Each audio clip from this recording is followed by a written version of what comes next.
Friends, welcome to my YouTube channel. আজকে আমরা মিডিয়েভাল হিস্ট্রির যে টপিকটা পড়বো সেটা হচ্ছে সুলতান রাজিয়া। এর আগে যে আমরা দাস বংশ শুরু করেছিলাম সেখানে কুতুবুদ্দিন আইবক, ইলতুৎমিশ সম্পর্কে অলরেডি আলোচনা করেছি। আজকের ক্লাসে আমরা সুলতান রাজিয়ার সিংহাসন লাভের যে প্রেক্ষাপট, কীভাবে তিনি তার যে অল্প সময়কাল তিনি শাসনকাল করেছিলেন, তার শাসনকাল চলেছিল অর্থাৎ 1236 থেকে 1240, মাত্র 4 বছর। সেখানে তিনি কী কী সমস্যার সম্মুখীন হয়েছিলেন, কীভাবে সেগুলো সমাধান করেছিলেন, সেগুলো সবই আজকের ক্লাসে আমরা আলোচনা করব।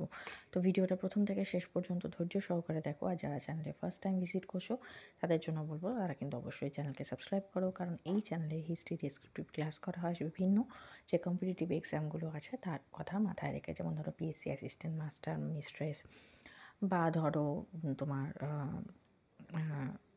এসএসসি এসএলএসটি যে হিস্ট্রি অর্থাৎ সাবজেক্টের জন্য, তার পাশাপাশি সিটেট, রাজোটেট বা স্কুল লেভেলেরও বিভিন্ন পরীক্ষা, তার হিস্ট্রির যে কম্বাইন্ড যে পুরো সিলেবাস সেটাকে মাথায় রেখে কিন্তু এখানে ক্লাস করানো হয়। তো সেক্ষেত্রে ভিডিওকে অবশ্যই পছন্দ হলে লাইক করো, বেশি করে শেয়ার করো এবং চ্যানেলকে অবশ্যই সাবস্ক্রাইব করো। এর পাশাপাশি কেউ যদি টেট এক্সামের প্রিপারেশন নাও, তাহলে আমার যেটা মেন চ্যানেল রয়েছে সেখানে টেট এক্সামের প্রিপারেশন অলরেডি সেখানে শুরু হয়ে গিয়েছে। চাইলে সেই চ্যানেলের সঙ্গে যুক্ত হতে পারো। চ্যানেলের লিঙ্ক চ্যানেলের ডেসক্রিপশনে দেওয়া আছে। তো চলো আজকে ক্লাস শুরু করা যাক। তো সুলতান রাজিয়া যে সিংহাসনে এসেছিলেন, তিনি যেহেতু দিল্লি সালতানাত বা দিল্লির সিংহাসনে বসা প্রথম নারী ছিলেন এবং দিল্লি সালতানাতে অর্থাৎ সুলতানি যুগের একমাত্র নারী শাসক ছিলেন, তাহলে তার সিংহাসন আরোহণ কিন্তু খুব একটা সহজ ছিল না। তার পিছনে কিছু ঘটনা ছিল, সেই ঘটনার কারণেই তিনি সিংহাসনে বসেছিলেন বা বসতে বাধ্য হয়েছিলেন বলা যায়।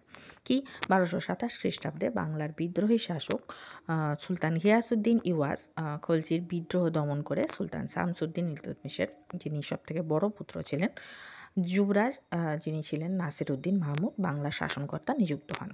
কিন্তু দুর্ভাগ্যবশত 1229 খ্রিস্টাব্দে তিনি মারা যান এবং সেই হিসেবে যেহেতু এর আগের ক্লাসে আমরা সুলতান ইলতুৎমিশের দূরদর্শিতা দেখেছি, তো সেই দূরদর্শিতার সুযোগেই তিনি তার কন্যা বুদ্ধিমতী এবং অনন্য প্রতিভার অধিকারী রাজিয়াকে সিংহাসনের উত্তরাধিকার মনোনীত করেন।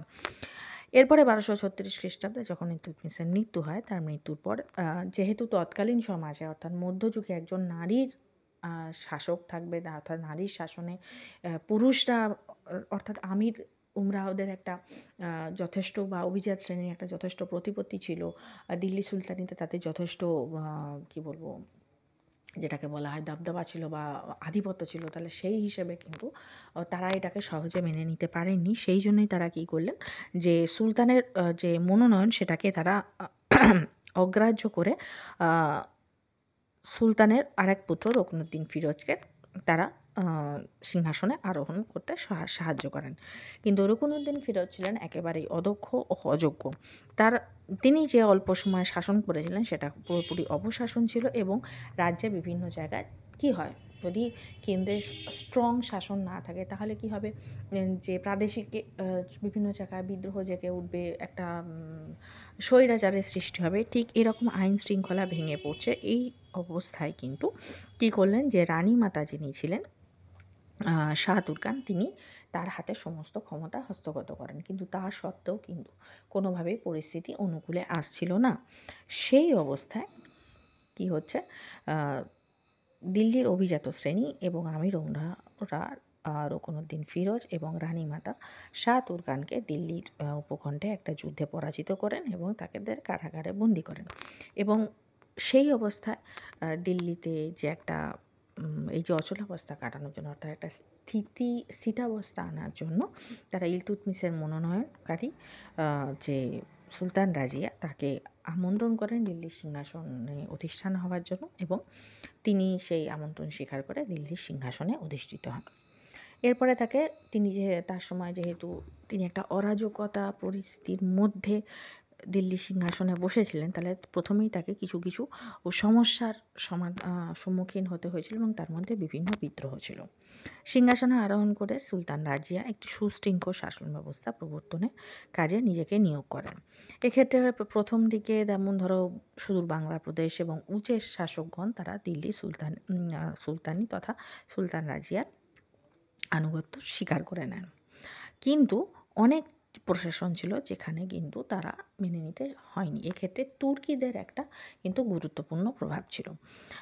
রাজিয়া সুলতান প্রথম থেকে কিন্তু এই জিনিসটা লক্ষ্য করেছিলেন যে এই যে দাসবংশের যে প্রশাসনিক ক্ষেত্র, সেখানে কিন্তু তুর্কিদের প্রভাব অনেকটা বেশি। সেই তুর্কিদের প্রভাব তিনি কিছুটা হ্রাস করার জন্য কী করেছিলেন যে তাজিক আফগানদের অন্তর্ভুক্ত হাফসি অনুচর জামালউদ্দিন ইয়াকুতকে 1238 খ্রিস্টাব্দে আমির-ই আহুর পদে নিয়োগ করেন। তুর্কি আমিরগণ এতে কী হন যে এরা কিন্তু যথেষ্ট অসন্তুষ্ট হন এবং অসন্তুষ্ট হয়ে তারা কিন্তু রাজিয়াকে ক্ষমতাচ্যুত করার জন্য একটা ষড়যন্ত্রে লিপ্ত হন। এমনকি রাজিয়ার প্রধানমন্ত্রী জুনাইদও এর সঙ্গে যোগ দেন।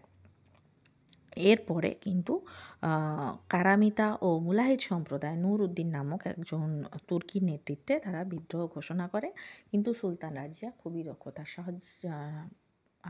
দক্ষতার সহিত এই বিদ্রোহকে তারা দমন করেন। এরপর আমির হাজিব আইতেকিনের নেতৃত্বে তুর্কি আমিরগণও ক্রমাগত তার বিরোধিতা করতে থাকে এবং এর পাশাপাশি 1240 খ্রিস্টাব্দের প্রথম দিকে সুলতান রাজিয়া পাঞ্জাবের বিদ্রোহী শাসনকর্তা কবির খানকেও দমন করেন। এরপরে সবথেকে উল্লেখযোগ্য যেটা ছিল সেটা হচ্ছে ভাটিন্ডার শাসনকর্তা এখতিয়ার উদ্দিন আলতুনিয়া সুলতান রাজিয়ার বিরুদ্ধে প্রবল বিদ্রোহের সূত্রপাত করেন। এক্ষেত্রে সুলতান রাজিয়া কী করলেন যে তিনি এই আলতুনিয়ার বিদ্রোহ দমন করতে আলতুনিয়ার বিরুদ্ধে যুদ্ধে অবতীর্ণ হন। এই যুদ্ধে জামালউদ্দিন ইয়াকুত নিহত হন এবং সুলতান রাজিয়া আলতুনিয়ার হাতে বন্দী হন। অন্যদিকে এই যে সুলতান রাজিয়া যে অনুপস্থিতি, সেই অনুপস্থিতিকে কাজে লাগিয়ে যারা রুকনউদ্দিন ফিরোজের এর অনুগত অভিজাত ছিল, তারা পুনরায় তাকে আবার সিংহাসনে রুকনউদ্দিন ফিরোজ বলছি, অনুপস্থিতির সুযোগ নিয়ে ইলতুৎমিশের তৃতীয় পুত্র যিনি ছিলেন মুইজউদ্দিন বাহরামকে তারা সুলতান পদে বসান। এই খবর কোনো না কোনোভাবে রাজিয়া পেয়ে যান এবং তিনি আলতুনিয়ার সাথে কূটনৈতিক চুক্তির মাধ্যমে তার সাথে বিবাহ বন্ধনে আবদ্ধ হন এবং তারা উভয় মিলে, অর্থাৎ আলতুনিয়া এবং রাজিয়া উভয় বাহরামের বিরুদ্ধে এক বিরাট সেনাবাহিনী নিয়ে দিল্লি অভিমুখে অগ্রসর হন। কিন্তু দিল্লির কাছে মুইজউদ্দিন বাহরামের বাহিনীর হাতে উভয় বাহিনী, অর্থাৎ আলতুনিয়া এবং সুলতান রাজিয়া উভয়ের বাহিনী চূড়ান্তভাবে পরাজিত হন এবং 1240 খ্রিস্টাব্দের অক্টোবর মাসে কাইথল নামে একটি স্থানে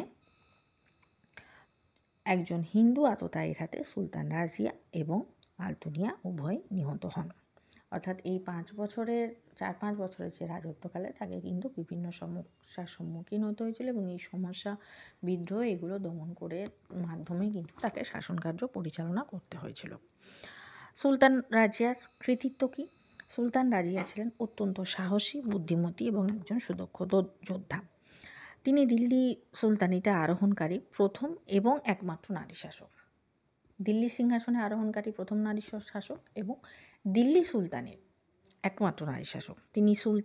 তিনি পুরুষদের মতো আশাক পরিধান করে রাজদরবারে আবির্ভূত হতেন। যুদ্ধের মাঠে তিনি একদম সম্মুখে থেকে, অর্থাৎ সেনাপতির দায়িত্ব পালন করতেন। যুদ্ধবিদ্যা, অশ্বারোহণ ইত্যাদিতে তিনি ছিলেন খুবই পারদর্শী। সাময়িকভাবে হলেও তিনি দিল্লির আমির ও মুরাদের ওপর নিজের প্রভাব প্রতিষ্ঠা করতে তিনি সক্ষম হয়েছিলেন। এছাড়াও তিনি নিজ নামে মুদ্রা প্রচলন করেন এবং সেখানে নিজেকে উমদাদ উল নিসওয়ান নামে অভিহিত করেন। এছাড়াও তিনি ছিলেন সাহিত্যিক, পণ্ডিত ও বিদ্বান ব্যক্তির পৃষ্ঠপোষক। ঐতিহাসিক আবুল কাসেম ফেরিস্তার বর্ণনা অনুযায়ী তিনি বিশুদ্ধ উচ্চারণ ও চমৎকার ভঙ্গি সহকারে পবিত্র কোরআন তিলাওয়াত করতে পারতেন। এছাড়া ঐতিহাসিক মিনহাজ ও সিরাজ বলেন তিনি ছিলেন একজন শ্রেষ্ঠ সুলতান, বুদ্ধিমতী, ন্যায়বতী, বিদ্যোৎসাহী, সুবিচারক এবং প্রজাগণের রক্ষাকারী একজন সামরিক প্রতিভা সম্পন্ন সুলতান। অর্থাৎ একজন সুলতান বা রাজার মধ্যে যা যা গুণাবলী থাকা উচিত সেই সবই কিন্তু তার মধ্যে ছিল। তিনি প্রশাসনে তুর্কিদের প্রাধান্য ক্ষুণ্ণ করতে উদ্যক্ত হয়েছিলেন এবং সেক্ষেত্রে তাজিক আফগানদের নিয়োগও করেছিলেন।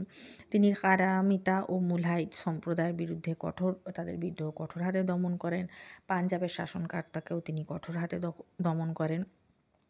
কিন্তু সব কিছু দমন করার পরেও শেষ রক্ষা তিনি করতে পারেননি, এবং যার ফলে অকালে তাকে এবং তার স্বামীকে প্রাণ দিতে হয়েছিল। আসলে কি সেই যুগে একজন মহিলা এত যোগ্য হওয়া সত্ত্বেও একজন যোগ্য, তার পুরুষদের তৎকালীন পুরুষদের মানসিকতা এরকমই ছিল যে একজন অযোগ্য পুরুষ শাসকের অধীনে তারা থাকতে রাজি, কিন্তু একজন যোগ্য নারীর শাসনের আন্ডারে তারা থাকতে রাজি নয়। তো যাই হোক, সেই হিসাবেও কিন্তু দিল্লি সুলতানিতে খুব অল্প সময়কাল হলেও সুলতান রাজিয়ার শাসনকাল খুবই গুরুত্বপূর্ণ, এবং এই ছিল তার কৃতিত্ব। তো আজকের ভিডিও এই পর্যন্তই। যদি ভিডিও ভালো লেগে থাকে তাহলে অবশ্যই ভিডিওকে একটা লাইক করো। যারা চ্যানেলে নতুন, চ্যানেলকে সাবস্ক্রাইব করো, আর সাবস্ক্রাইব বাটনের পাশে থাকা যে বেল আইকন রয়েছে সেখানে অলে ক্লিক করো। তাহলে যখনই আমি কোনো নতুন ভিডিও তোমাদের জন্য আপলোড করব, তার নোটিফিকেশন তোমাদের কাছে পৌঁছে যাবে।